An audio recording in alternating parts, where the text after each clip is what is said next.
I had two different types of cancer, teratoma and seminoma, whatever they mean, but I had the two at the same time.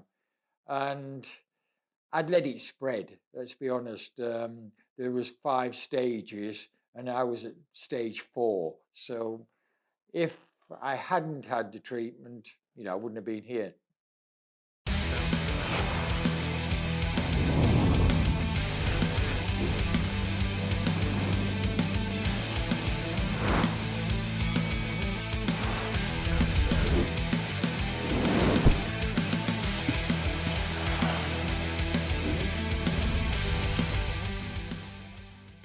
Bob, take us back to 1981, the Grand National. You arrived at the track.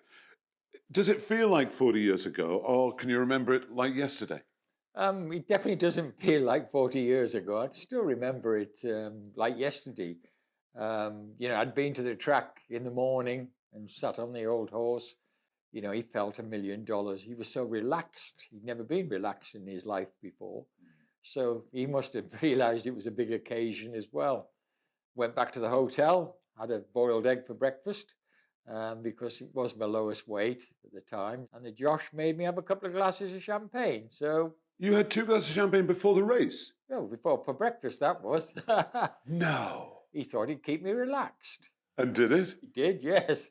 So you rode in the Grand National with 2 glasses of champagne? Well, Christ, they used to always ride those days with bottles of champagne in the weighing room. That is amazing. Is it true that when you arrived in the weighing room, there was a telegram waiting for you, and it said along the lines of, "Dear Bob, you must win the race today because I lost my daughter when she was 3 years old, and you must win and tell people you can recover from cancer." Is that true? That is true, actually. I was very fortunate. I got a lot of telegrams. Those days, there wasn't mobile phones and text and everything, so people used to send telegrams to all the jockeys in the race, and they were all put on a board, and you'd go and pick your name out and read your telegram, how things have changed through the years. But that is true. I got some really nice telegrams, actually. But that must have meant something to you. Oh, good God, it did, yeah. Wow. Because a woman I'd never met or spoken to before in my life. So take us back 2 years earlier, when you were told you had cancer. I mean, you probably didn't even know what cancer was in those days, did you? Good God, no, because back those days, cancer was a dirty word. And you only ever heard of people that died of cancer, not the people that recovered. And, when I was told I had cancer, I was petrified, I must admit. You didn't drink, you didn't smoke, or, well, basically, you were a top fit sportsman. I was, actually. I just got back from America. I'd ridden winners out there. I was fit, I promise you. And, it happened overnight, really. So how did you find out? It was, you put your hands down between your legs and you felt something hard there. I was worried about it for a good month, I promise you. And so what had happened? You'd fallen off a horse, you'd run after it in a race, and it had kicked you between the legs. Yes, it had, but looking back on it, the timing had nothing to do with the cancer, to be honest, but it actually made me think about it a little bit. I was talking to a vet, and basically they said, get back to England and see a specialist. So I arrived back at Heathrow, rung up Dr. Alan Thomas at the Park Street Clinic in London, who used to patch us jockeys up those days, told him what was wrong, not having a clue what was wrong. And you were fit and healthy? I was fit and healthy, yeah. And, well, I'd ridden a winner 2 days before. And, he said, rang him from the airport, and he said, ring me back in 10 minutes and I have an appointment for you. And rang him back 10 minutes later, and he said, go to the Royal Marsden and see a professor.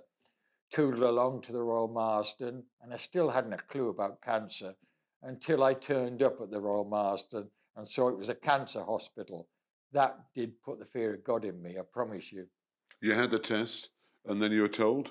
Well, I had, he looked at me, and they x-rayed me, and the next day I had 2 operations. They took 1 testicle away, but it had spread in my lymph glands. So they had to operate on me about here and go in and take part of my rib away, actually, just test all that. And that was positive as well. So I had 2 different types of cancer, teratoma and seminoma, whatever they mean, but I had the two at the same time. And I'd let it spread, let's be honest. There was 5 stages and I was at stage 4. So if I hadn't had the treatment, I wouldn't have been here. They said you had 6 months to live. Well, when they had the 2 operations and all the tests and everything, they said, come back the following Monday for the test. And turned up there, panicking now. And the professor said, Bob, you've got 2 choices. One, if you don't have any treatment, you might last 3 to 5 months with a little bit of luck. With the treatment, we'll give you about a 30% chance of living. And that was my options. Not great odds. It weren't great odds. And I can remember thinking, what do I do? And I thought, I just turned to him and said, I think I'll go back riding. And with a bit of luck, I'll get killed on the race course. Yes, I remember. And he looked at me very stupid, most likely I was. And he said, you're not a bad novice chase jockey. If you're on a 6 to 4 shot, you'd give it a ride. And that's how he talked me into having the treatment. And while all this was happening, Aldaniti, a horse you'd ridden, was not very well either. Well, I was about 3/4 away through the treatment. He came back for a run at Sandown. I was there that day and he broke down so bad. The vets wanted to put him down. It broke my heart because he was my main aim. I always wanted to ride him in a Grand National. And, that was my ambition. Always thought he'd win a Grand National because I'd been involved with horses before that had won nationals. I won on Highland Wedding, the Ida Chase, the race before he won the national. I rode Rag Trade in his very first chase and he won at Ascot. And I looked after a horse at Toby's as a 2-year-old called Rubstick. No. Broke him in and rode him away. God, he was a slow 2-year-old. He was useless as a 2-year-old, but ended up winning a Grand National. But they all gave me the same sort of feel, actually. And that's why I was sure. So there you're undergoing your treatment. And the treatment, I mean, chemotherapy, we all know about chemotherapy now. But in those days, it was brutal, wasn't it? It was barbaric. They plumped bleomycin, vinblasting and platinum into me. 7 days. And then I'd have a couple of days off, hit me again, a couple more days, hit me again, a couple more days off and hit me again with 7 days. I was having treatment for 191 days, actually, from start to finish. And it wasn't very pleasant those days, but the next stage was to get fit again. And I can remember I finished the treatment and did a silly thing. I weighed myself. What were you? 8 stone 2. 8 stone? You could have been a flat jockey. Well, that's what I was thinking about, being a flat jockey. And So you lost 3 stone. I lost, unbelievable. And, I tried riding pony about 3 weeks later. Wasn't going very well and I couldn't breathe. The drugs had damaged my lungs. I lost 30% of lung capacity and nobody realizes that until later. So it was hard to breathe. And then basically I'm panicking. I daren't go and ride out at Josh's because he was how unfit I was. Rode out a bit at Paul Cole's, going around the roads. But the very first horse I rode in a canter, I came up to Newmarket to stay with a good friend of mine, Ian Watkinson. And he took me along to Tom Jones's and I rode a horse called Sundance Kid. He must have been very quiet or something, but I managed to go around Side Hill 1.25 miles without getting run away with. I've never been so frightened in all my life. I just didn't want to make a fool of myself, but realised I wasn't going to get fit in England because of the weather. It was very cold, couldn't breathe because of my lungs. So I went back to the States. I can remember jumping on the scales May the 1st.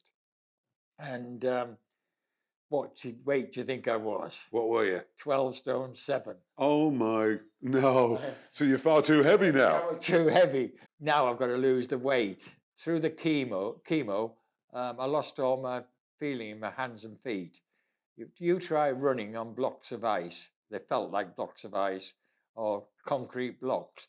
that was the hardest bit. Thankfully, I got the feeling back. I only ever got 95% back when I was fully fit again, but at least I got it back. And it's hard riding when you can't feel anything, I promise you. So you eventually came back, and while you were getting yourself fit again, losing weight, Aldaniti was walking on the roads, trotting on the roads, getting his legs strong. Yes, the Embrecosses had him back at Barkville Stud. They did all the road work and they did a tremendous job.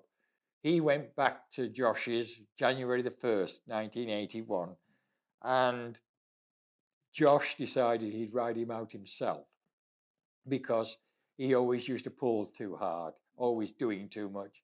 And we realized if he kept doing that, he'd never get to Aintree. And Josh had hands like silk, I promise you. He could relax anything. Josh Gifford, former champion jockey. Oh, he was a genius as a jockey and a genius as a trainer. So he was back there 6 weeks, actually. He went to Ascot for the Whitbread trial. And, basically, it was quite a competitive race. And he very fortunate, the weights had come out for the national the day before the Whitbread trial. So if he won at Ascot, the weights couldn't go up. It was those days, it was 3 weeks entries for all races. And so we were the governor was quite bright there because he had the 10-12 in the national and he couldn't get any more. If we'd raced, if the weights had come out the day after Ascot, he'd have had 11-7 because he was so impressive. So Peter O'Sullivan thought he was a good thing. So he arrived at Aintree. You were now 100% fit? Yes, I was having a good season. I was riding quite a lot of winners. Yeah. Things didn't go great to begin with when I got back to England. One of my first rides for Josh won, but it was a great day that actually because it was Josh's 500th training success. So that was a great day. But after that, the horses got the virus. Nobody's fault, but they got the virus, and they weren't running well when I was riding them. They weren't running well when anybody else was riding them. So hardly ever got a ride for anybody, actually. I was so down, out of form. So I didn't know what to do. December came round and Josh rang me to ride 2 horses at Ascot. Both horses had been off the track as long as myself, and they were my rides before. And I can remember going to Ascot that day thinking, if things don't go right, I'm retiring. I promise you, that was me finished. Henry Bishop won the SGB and Kaibo won the big 2-mile chase. So all within an hour and a half. And, things changed from that day. The horses came right. I know between Boxing Day and Ascot on February the 13th, the winter had been bad, hardly any racing. I'd only had 29 rides, but I'd rode 16 winners, and all the others had been placed bar one that fell. So I was in good form, which was the main thing. So you arrived at Aintree, you got on the horse, the world was watching. Did that put pressure on you? Oh, good God, yeah, a lot of Really? pressure. Nobody realises the pressure I was under. That's why Josh gave me a couple of bottles, not bottles, glasses of champagne to relax me. When you get to Liverpool, the press, everybody's there. You were doing interviews. I was sent down to Beaches to do an interview with David Coleman, actually. And he was back at the race course. I had Mike and all that jazz standing in Beaches.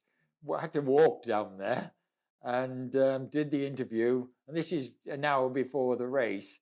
Then I had to run back to the waiting room to get changed to ride. And so it took my mind off everything. Is it true? Did Josh lead you around at the start? Yes, Josh always led you out. All my career, he always led his horses out, bar if he ran 2 or 3 in a race.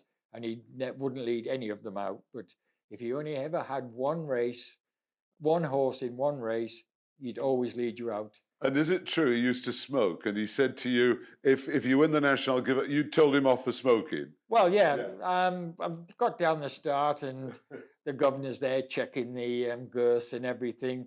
And, basically he just said to me, don't forget, hold him up until the last fence. That's all he'd said to me. And then he just about let go to me. I said, Governor, if I win today, will you give up smoking? And he said, yes, I definitely will. And he did. He did. Yes, he did. He had the odd cigar, but he gave up cigarettes completely that day. Wonderful. So it worked for him. So you jumped off, the tapes go up, and he'd said, hold the horse up. So, Yes. So what happened? Well, we'd walked the track twice in the morning, and we knew the ground down the outside was decent. It was very tacky in the middle, and there was a very small, about 5 foot, right on the rail that nobody had been round. And so his legs were our worry. And so we jumped off down the outer. I followed Bill Smith on something and John Thorne on Spartan Missile.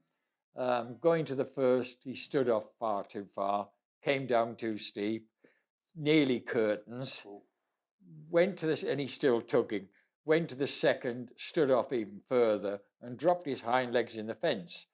And that's hard. And he realised this is serious business, the old horse did. It hurts hitting a fence. Went to the first ditch, was a big ditch those days, and the old horse had a brain, put a short stride in. From that moment, he was a joy to ride. He took me to a fence, not me took him. He saw a fence and he lined it up. He was brilliant. And I remember I jumped Beechers about 29th, where I should have been, and must have had the best run around the canal turn than any jockey in the history of in races ever had. Got my angles right. I don't know what I did, but I had the best run. 3 fences later, which is 3.5 miles from home, Valentine's, I jumped to the front.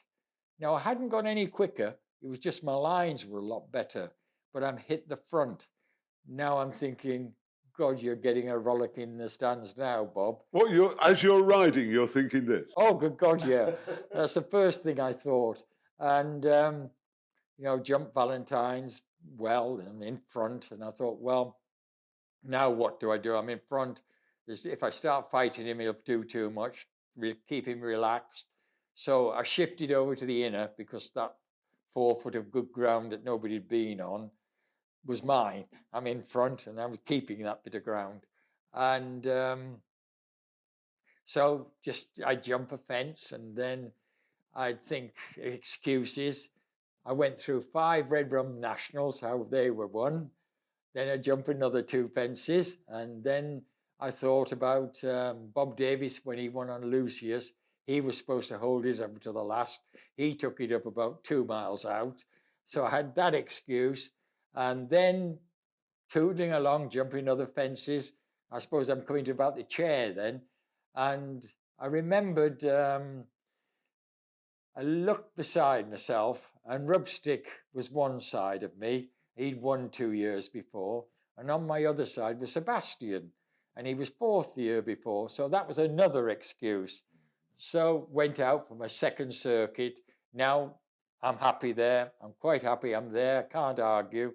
I thought when I got beat him in the Scottish National 2 or 3 years before, maybe if I'd taken it up earlier, I might have won. Looking back on it, he wouldn't have. A better horse on the day beat me, better handicapped horse. But that was another excuse in my mind. But I jumped fantastic all the way down to Beechers. He took me there. Nearly overjumped at Beechers. Never realised how near he was to the ground till I saw a photograph a French photographer sent me about 3 weeks ago. It was amazing. I was nearly on the ground, but I never felt it. Went round the canal turn, saw a real good stride Valentine's the last time, so I had to take it, got me ground. Then all I did was keep giving him breathers, keep breather, get another oxygen, jump that. Came to the third last, and now I think I've got to start riding a race. And I knew Philip Blacker was there on Royal Mail, and I just felt I was going better than him. But crossed the Melling Road from then the ground is awful, very tacky, and all kept going through my head was Josh saying, "Keep hold of his head, keep hold of his head." Went to the second last, met that perfect. Philip missed a little bit, only because his horse was getting tired, to be honest. Then, I'm lining up for the last fence. Going to the Aintree, you've got to jump the last fence in middle. If you jump it on the inside, you've got to veer right again, so you're losing about a length and a half. You have to be tactical. So I've jumped it in the middle, coming to the last, couldn't see a stride. There wasn't one there. The old horse is getting tired. So what do? Do I stand him off, or do you let him just drift a little bit and get a short one in? For once in my life, I did this thing right. I let him drift a little bit, hopped over it nicely, um, switched my stick to my left hand, so basically that I could keep the horse out to go around the elbow. And then when I got to the elbow, switched it back again. Don't believe I could switch my stick occasionally, Derek, and only gave him one crack because Josh didn't like you hitting horses.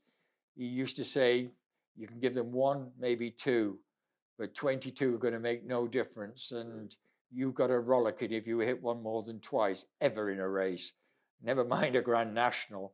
Got to the elbow, and I felt this horse come to my quarters. I didn't look, you don't look. And felt this horse there for a few strides. The old horse kept galloping. He didn't quicken, he kept galloping.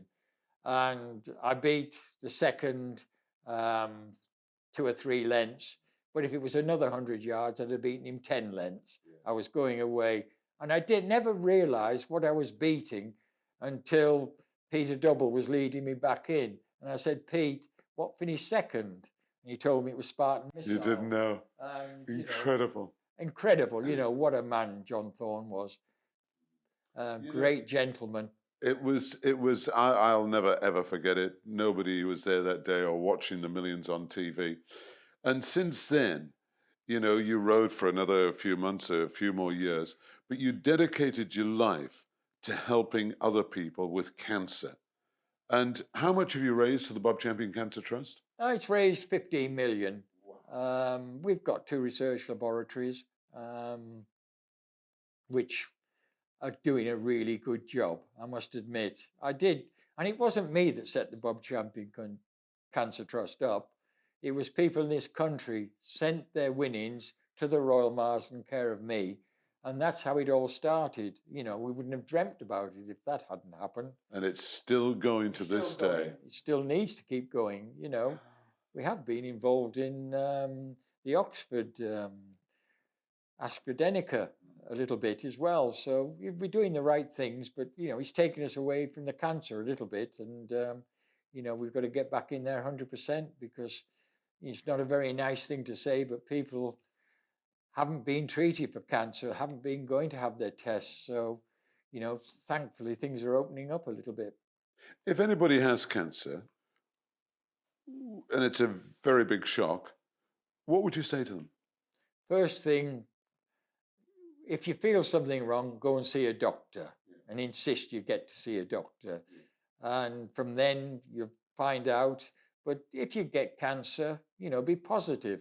It can be cured now. My specific type of cancer, if I'd got it, when I did get it, it was 30% chance of recovery. Now it's 95%. That's how far it's gone in 40 years. Incredible. It's great to come and talk to you here. You're not riding anymore, but if you were, who would you like to be riding in the 2021 Grand National? Well, most likely one of the Irish, because they're going to have more than half the field. But cloth cap for me. I loved everything he's done this season. Jumps for fun, ridden by Tom Skew. And wouldn't that be history? Grandfather won the National. Father was involved with the national winner with his partner, and be 3 generations if Tom won it. And there's always a story, but he has been impressive all his races this time. Trained for the day. John Joe's horse is in great form. Has trained a national winner before, so he knows what's needed. And that's what the Grand National is all about. It's unlike any other race. There's something very special about the Grand National. Oh, definitely. There's always a story, and that could be the story. Hope he does, because I did have a little bit on him when he was a decent price, not 4-1 favourite. Bob Champion, it's great to talk, and keep up the good work with your cancer charity.